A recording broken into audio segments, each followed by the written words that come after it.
our award as the 2013 Asian American Leader of the Year.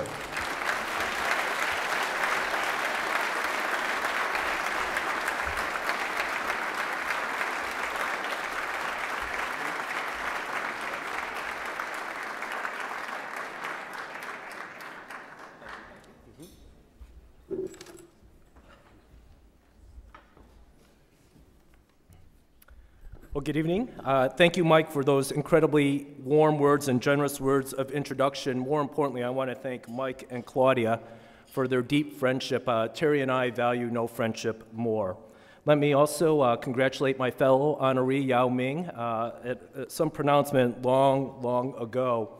As we saw the international transformation of so many of our institutions, I commented, we are very proud to have Shaquille O'Neal, but in so many ways, Yao Ming represented the future. And I think Yao Ming's recognition this evening recognizes that this is indeed a global 21st century, and I'm pleased to be able to share this evening with you.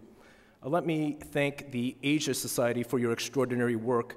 More importantly, I want to thank you for what you're going to do in the 21st century. After Mike's comments, I think that was the perfect precursor. I've been asked to share with you a rather depressing topic. I've been asked to address with you, not as depressing as it was in the past, to discuss whether California is open for business and the talk in a context, a short context about foreign direct investment. So let's talk about where we have, as Mike alluded to, in 2007, 2008, California was in a position where we are today here in the United States of America. We collectively, as a society and as a people here in California, were being compared to the pigs countries, Portugal, Ireland, Italy, Greece, and Spain. If you looked at the relative context of the two, those countries are vibrant, they're beautiful, rich heritage, rich people, but in terms of an economic output and economic force, they are relatively small compared to California. In fact, today, despite our flat returns, we are still the world's 9th largest economy with a state domestic product in isolation in excess of $1.9 trillion. As Mike alluded to, we were being compared to Greece. And our visual perspective is we were looking this. If you were standing on this stage and you were looking off the end of the stage, we were looking at the end of the fiscal cliff. And so the steps that Mike alluded to was that I had to take action that frankly was unpopular for many of you. This time, a few years back, in fact in 2009, I held back your tax refunds in excess of 23 days because the state had $2.7 billion and yet I had $10 billion worth of bills to pay. It is my signature on your tax refund check.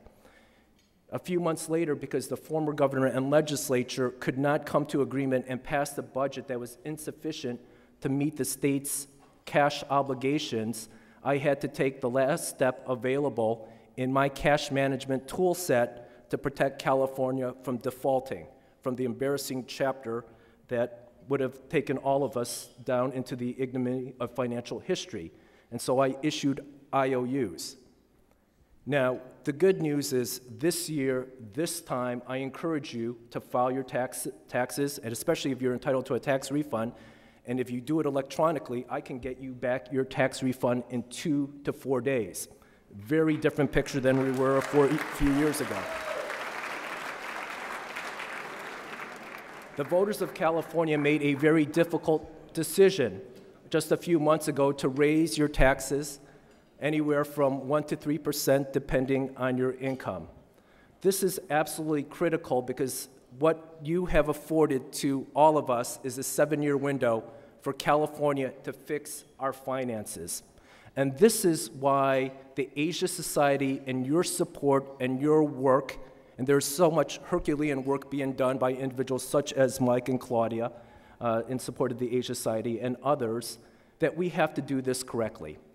Now, as we look back at human history, at human economic history, there has been alternatives. We have seen the sun rise in either the west, east or the west, and we know that from an economic perspective.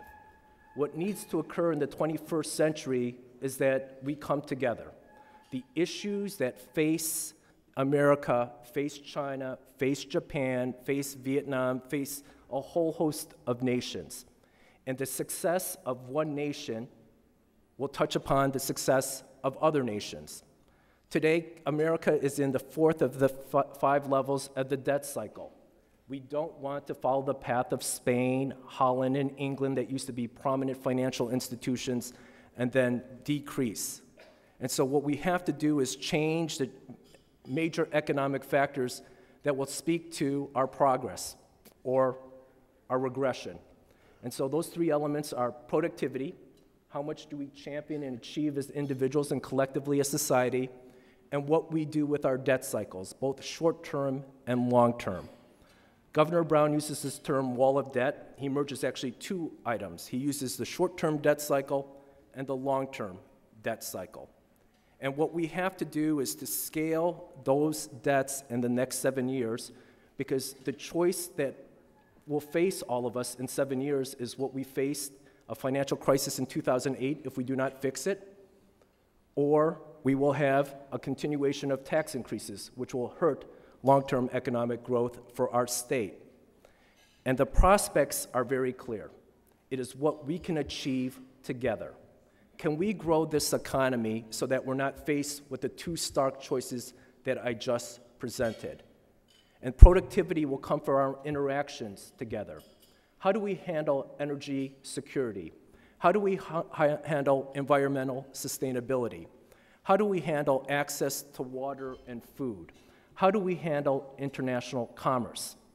I am so excited about the prospects of our future, our collective future. The Asian American community, or the Asian community, is the largest source of immigrants to the United States of America.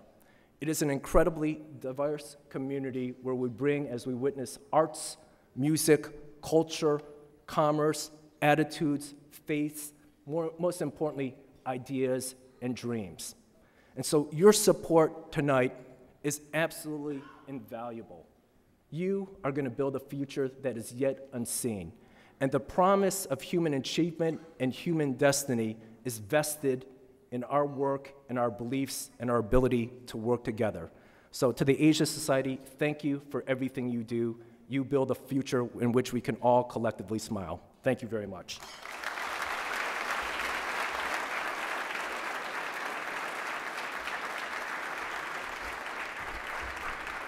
Thank you so much, John, and congratulations on the honor. We really appreciate your insightful economic forecast.